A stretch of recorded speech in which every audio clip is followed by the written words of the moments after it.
Good evening, and welcome to another No Tanks Q&A. So, we've got some fantastic things happening this week. It's the first week that we've got three pool sessions running. So tonight the Colchester's running. And then we have tomorrow night in Hove, and then on Thursday night we have Kingston. So yes, getting back to having our pool sessions running. So all exciting stuff. More importantly, more to do with what we're talking about tonight. Have the dive off on Friday. So. We have two competitions. No Tanks have two competitions a year. One in March time, which obviously this year was cancelled. In the pool, because early season, and at the end of the season, which is second week in September, we have the dive off. So it's the biggest, longest running diving comp. And this year we are limited by COVID to 30 people. So we've got 30 people. So we sold out, and it's on Saturday, Sunday down in Somerset, and it's gonna be a giggle. We have four. Not bad echo again. Bad echo last week. Oh, I don't know how to stop the bad echo. I don't know how to stop the bad echo. If I turn it off, maybe that will help. Let us know if that stops the bad echo. It used to be so good, and then last week, all of a sudden, it just weird. So that competition down in Somerset, down in Worcester, we are there the Friday, Saturday, and I say we have competitions. We have 4 or 5 competitions over the weekend. We have I don't know how to stop this here. Let's have a look if I've got any settings.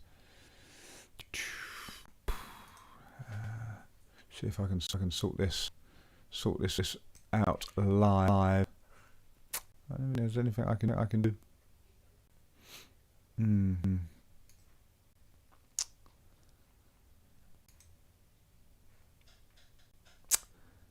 So look, I can't see audio. Nope.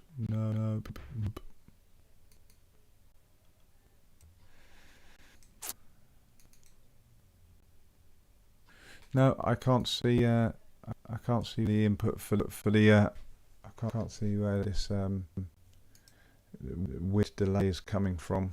So I haven't changed anything since. A few weeks ago was perfect.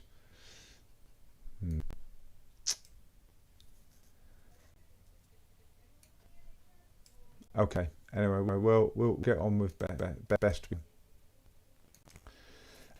So we've got some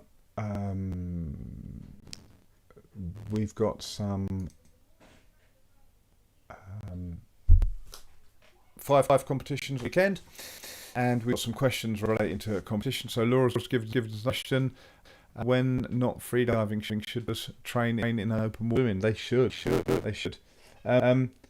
Open water swimming, the crossover. There's not much crossover in the technique, but just your the way you move through water, the more efficiently you can move through water, the better you're going to be at freediving. So if you're open swimming, you're just getting used to those movements, so it's going to be good for you. But the most important thing is, why do we freedive? To enjoy the the surroundings, enjoy our the environment around us, and open swimming exactly the same as freediving. You're in a lake. You're in, watching the birds, etc., enjoying it. So yes, of course, you should open water swim. So, I'm really sorry. I'm still desperately trying to look around and see if I can sort out tier echo code, but I don't think I can. There's nothing I can do. I'll do some tests before next and try and sort it out. So the questions we have tonight are about competitions. So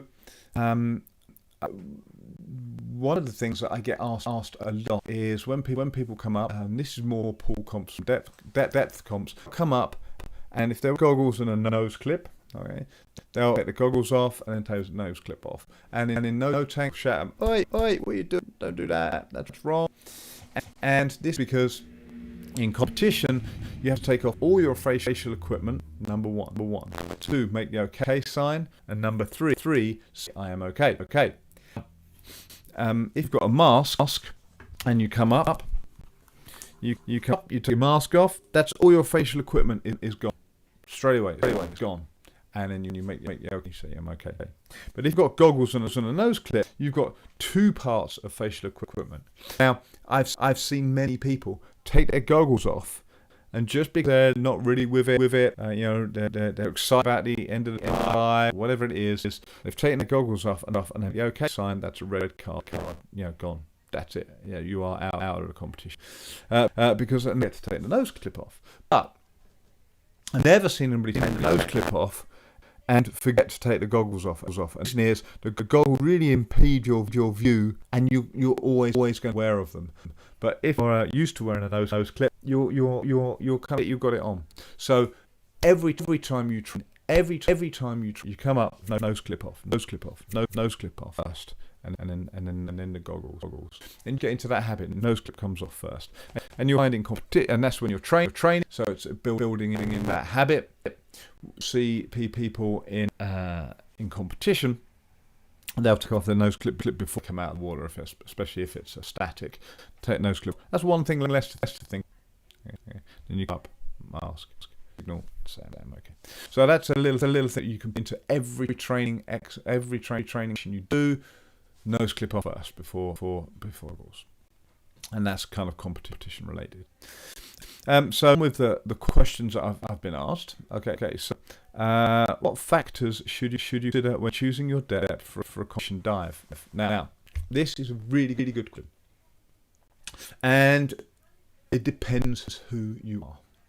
Now, if it's your first competition, or even your second or third competition, why are you at the competition? Now, you should be there if you're first competition, definitely, or probably second or third. You should be there to learn, to build up knowledge, not to get the longest, deepest dive ever done. Okay, that later. So you want to build up knowledge. You want to learn. So the depth you pick should be super comfortable. Right? So when you're going towards the competition, day before, or in the morning of the dive, you wake up, you're not thinking, oh man, will I make the depth? You should be able to have depth sorted. Now this is weird because people feel that they should push at a competition, they should stretch themselves, but forget that if it's their first competition, they're stretching themselves just going to the competition.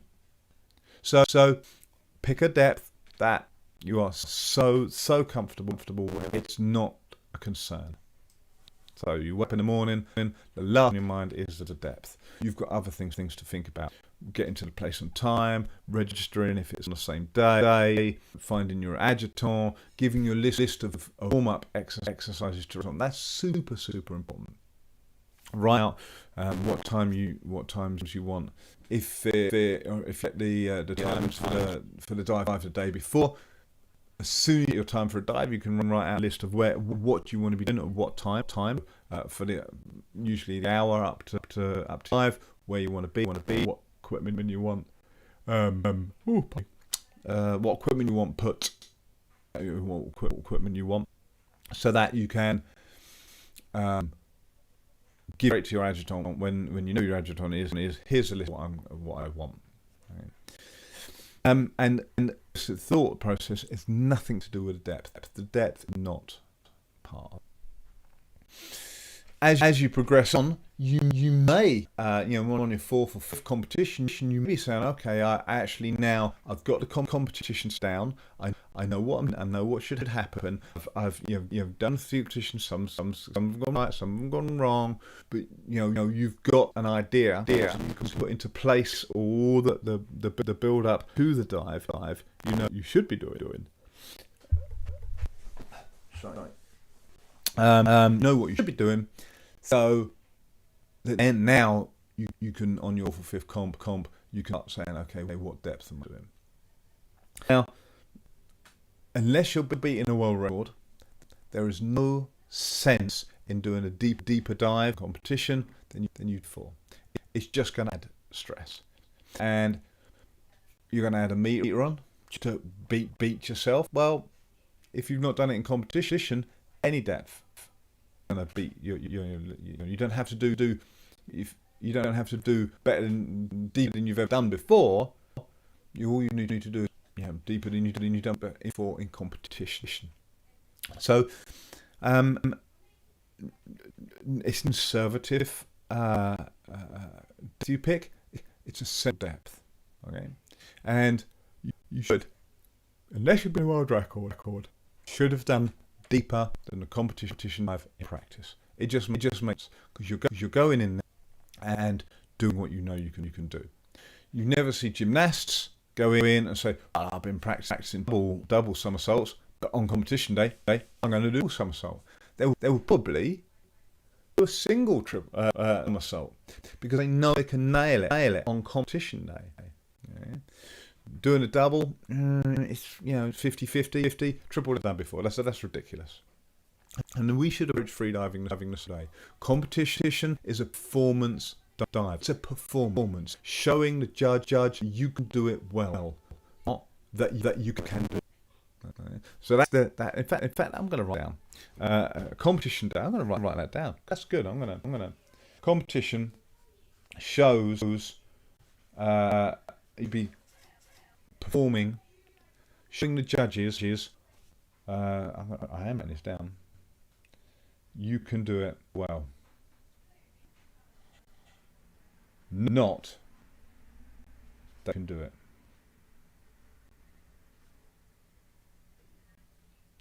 And that's actually what all the rules are set for. The surface protocol at the end, the tag, it's all set up for you show the judge that you can do it well, not that you can just do it. Okay. We penalise people for doing things that are slightly wrong, that are technically wrong. But the whole thing is you can do it well. It's a performance. Okay, so that's how to pick your depth. Now, personally, or in NTX, we don't allow zeros or fives. Okay, simple reason. If you fire zeros to tens, 10, 20, 20, 30, 40, 50, have a big, powerful subconscious effect. So you're doing 50 meters. You're doing 30 meters. Okay? These are a big psychological things that are put in place, and it's only going to affect you in a negative way. You're setting up a barrier. So better to do 29. And if you turn earlier, that's fine. You turned on 29. But if you turn on 30, then you get the feeling, oh man, I didn't make 30. Okay. But I did 29. Not nowhere near as powerful. So we don't have zeros and 10. Zeros and five. Fives a little bit softer, but it's especially for instance, our competition. Oh, what's going on? So tired. I'm not tired. That's the thing. I'm just yawning. Really strange. So we don't have fives because special competition like we have at the weekend, where maximum depth is 35 or something. There's not many zeros. You only things to choose, depths to choose from. 5, 15, 20, 24, 20, whatever it is. 6 depths that you can choose. So we take those fives and say we want odd numbers. Okay, again to soften up the whole idea. So that's how to choose your number. Okay. Choose something you're confident you can do well. If you've, this is something that actually, when you're dealing with adventure freedivers, as opposed to the courses or the schools that teach specifically competition, very limited way to look at freediving. Freediving is much bigger than just competition. Competition diving, swimming up and down a rope is very limited. So if you're in that larger bracket of freedivers, you may never have worn a lanyard. Obviously, if you're going down, looking at things, swimming through things, you're taking photographs, you can't wear a lanyard, especially if the rope's attached bottom, because there's no point in wearing a lanyard. You're effectively strapped off to the bottom, or tying yourself to the bottom. So you may not have wear it awarded, or you may have worn it once or twice, and you hadn't really thought about it. You just wore it for safety. Fantastic. But in competition, you want to be thinking about every single detail, because you can change every single detail. And if you if you can change it, you should change it. Change it for the better. Make a choice. Okay. No, change it. Should make it choose, not change. Choose every single detail. So, which hand should have a lanyard on? Well, it depends on two things: the top and the bottom of the dive. Yeah. Three things: top, middle, bottom. So, how are you going to do your start? And think about it. You can sit in dry and really think how you do your starts. For instance, a few weeks ago, I went through my my free immersion dives. So I always have the lanyard hold the lanyard over my hand, and it was on my left foot, because I would reach down, start my pulls down like this, and my left foot would be going up to my left hand. So that's where I'd have a lanyard on that. If you're doing weight, it can depend on which way the current going, but it's more that it's going to depend on which side you like to hold the rope on. So if you're upright, you want to have the lanyard on this hand. So as you move yourself in front of the rope, and put your hand. The left hand holding the rope, left hand with the lanyard. If you do a river start, you want it on this side, and you want a lanyard on this side. So as you roll over towards the rope, the lanyard won't get caught. Obviously, if it's under you, it's going to get entangled. Right? As you're going down. Generally, when you hit the glide, you would want the lanyard on the hand on the thigh. So as you hit the glide, this hand, the left hand here, will have the rope in here. Lanyard will be on this wrist, because this hand equalising. Okay. And it's just a little bit of streamlining. It's a big thing, but yeah, I tend to have the equalising here.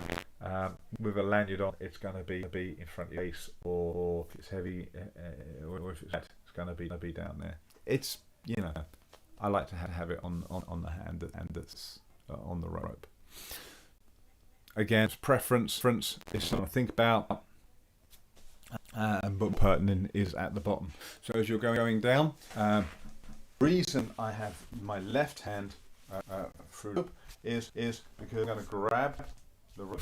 So my left hand rope's in this hole here. I grab the rope, okay, and that's thumb is facing the correct way, because that's, don't forget, towards my toes, okay?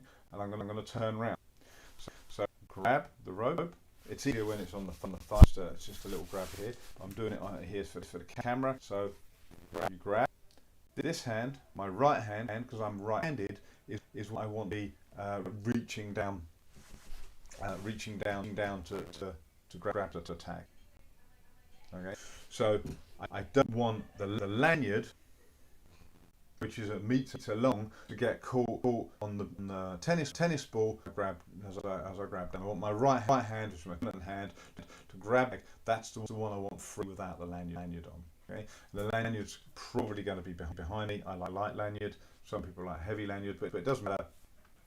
The lanyard will be blocked by the tennis. So left hand, left rope through here. This hand, grab. This is ready to grab the tag. Okay, the right hand's free to grab the tag. I also have the computer on the right hand because I'm going to grab the tag with my right hand. If everything goes really messy at the bottom, I'm probably going to grab the tag with my right hand because I'm handed, I'm dominant, and that's just what I'm going to reach out. If somebody throws you, you're going to catch it with your right hand. If you get to the bottom, if the dive's a little bit messy, fell asleep or something, you get to the bottom. Here, grab. That's what you're going to grab. And grab the tag with right hand. So that's why I keep the hand in the land. But as you can switch. It's entirely up to you. Okay, so that was a good question that came in by text earlier in the week. I've never landed before. What arm leg should you attach it to? So that's it. If you're free immersion, I say I have it on the left because that's how I start. But after that, it doesn't really matter. You can think about it at the bottom a little bit, but realistically, the likely your turn at the bottom should be planned. In free immersion, it may go the other way. So having your elbow and ankle doesn't affect you. And of course, if it's no fins, you have it on your waist. So that. So that's kind of it. I always have a light because I do free immersion. Free immersion is my chosen subject. So having a light lanyard, I want it to follow me because it allows you to be on my ankle. So I want it to follow me. You find if people do constant weight, they probably they might have a heavy lanyard because they want it the lanyard in their body kind of bubble rather than just I want my lanyard like far away from tennis balls as well. Okay. So next question: How many warm-up dives should you do before your competition dive? And what sort of depth should the warm-ups be? Well, this comes into two categories. Is it your first or your early competition dives, or is this a dive you dived quite a lot before? Dive competition. So you should be training towards a standard warm up. In no tanks, we have a standard warm up on a rope, 2 10s and a hang. So you practice this, you train with this. So that's what you would use in competition. I am not an advocate of lots of dives, and in fact, Kim does one, I think maybe one dive just to get his suit. I don't, I don't think he does anything more than that. And this is absolutely fine. He'll train with this. He'll train towards this. So 2 and a hang is what I particularly I teach. The 4th hold usually is your best hold. Okay, but if you're going to change it, I would suggest 110 and a hang. Now the reason why this is we always have the warm-ups the same. 10 meters. With our computer, you're just guesstimating 10 meters. This is to get your head, your body, your feeling into the depth that you're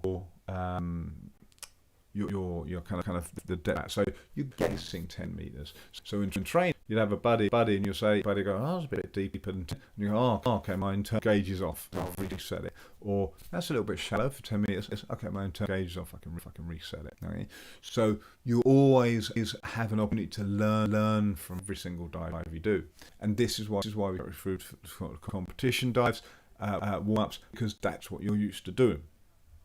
Okay, every warm up rope is going to be 10 meters, so you're guaranteed that's what it's going to be. I have had people who have insisted that they need to do 30-meter warm up, and then they get to the warm up rope and say it's only 20 meters. Like, no, I want it deeper. I need the warm up line deeper. Well, it's just you're ridiculous. You're not guaranteed 30-meter warm up rope, so don't back on it. It's going to definitely be 10 meters, so you 10 meters or deeper. And we do two, the slowest possible. You don't stop at the bottom, that's unfair on your safety. You just go down and up and make it as slow as possible. Again, getting yourself used to where you are that day. Okay. If I was going to change that, say only do one of those 10. So super slow down and super slow up. Okay. Then the third dive or the second dive, if you've modded it, will be a hang. Now, the hang is 5 meters, 10 maximum, absolute maximum. You've got empty lung, you can do some stretching, you could do bring on the blood shift, some fantastic exercise where you can bring on the blood shift in 5 meters of water. You can do a nice long breath hold. Entirely up to you, but that's the one you use to really get yourself in zone, and then you do your competition dive. Okay? That's what we teach. That's what I really back that kind of idea. 1, 2 up dives and then go. Now some people will say, well, I need 4 or 5 dives warm up. Yeah, because either you're new and you're kind of still feeling your way through your warm dives, or that you've practiced with. So if it's what you practiced with, change what you practice. The idea being is you get in the water and it's cold. If you've misjudged your wetsuit, or if it's a little bit windier than you thought and you're going to get a wind chill, you don't want to have 5 warm-up dives and get cold. Right? So 2 warm-up dives, okay?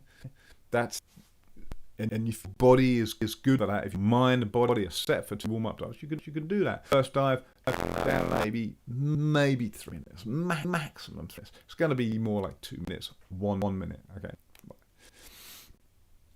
Then a rest, and then another dive with a hang. Stretching is going to be short. If it's a long hang, it's going to be slightly longer. But again, let's say 3 minutes, okay. So 2 dives, maximum of 3 minutes each, with a couple of minutes in the middle.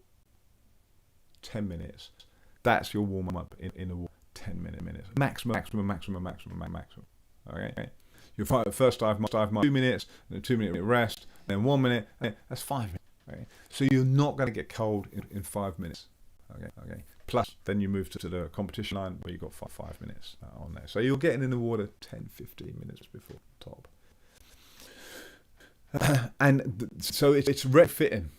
You know that 15 minutes is a good time to get in the water. 10, 15 minutes before is a good time to get in the water. So plan it, practice it. Time you do your competition, practice 10 minutes. That's all you got. Right? And if you go, actually I want a little bit more, then go 12, 13. Okay, that's fine. 15, whatever. Right?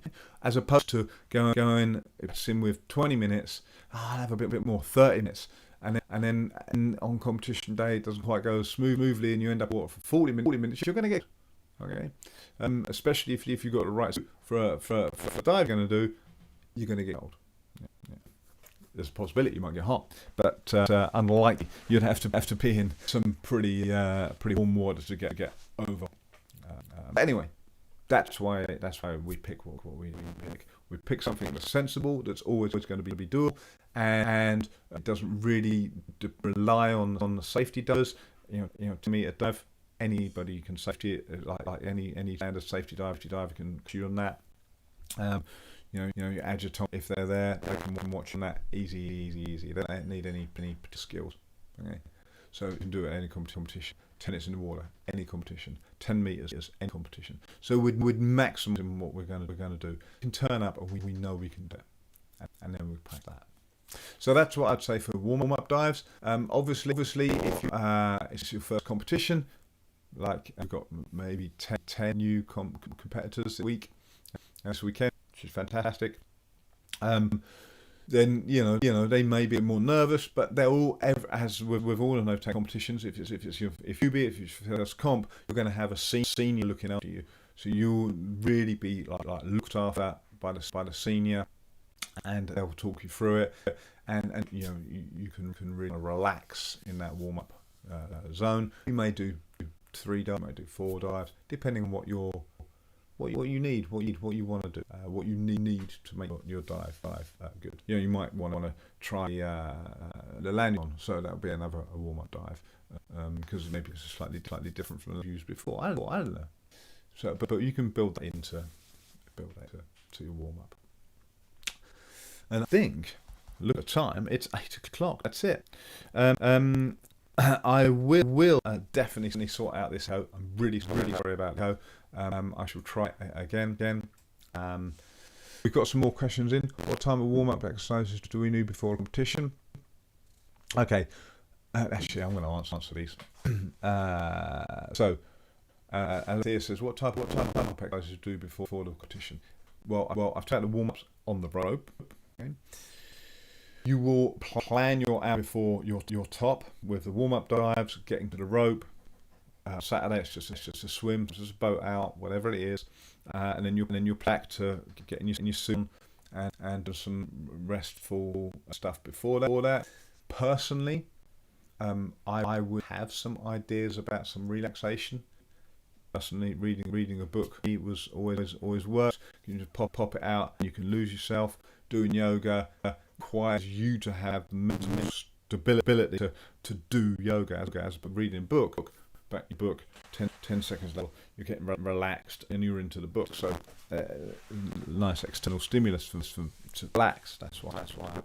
But I wouldn't put too much emphasis on exactly what you do before you get your suit on. Again, you want to be a little bit fluid as long as you've got time that you're kind of resting. And then you're getting your suit on, and you're maybe doing some warm-up exercises. No long stretches. Do not do any stretches before any competition. Your power goes down so significant. So movement-based warm-up rather than stretching-based warm-ups. Anybody who like it's just so outdated. Stretching before a competition. It destroys your strength. And yeah. So that's it. So. If it's your first comp, Alethea's asking, it's her first comp, I think. You'll have a senior with you to look after you. They'll talk you through it on the day. Laura says, how best is it to calm and focus in a competition? So in a competition, good adjutant. That's the secret. Have your warm-up, your preparation written out, and you know it.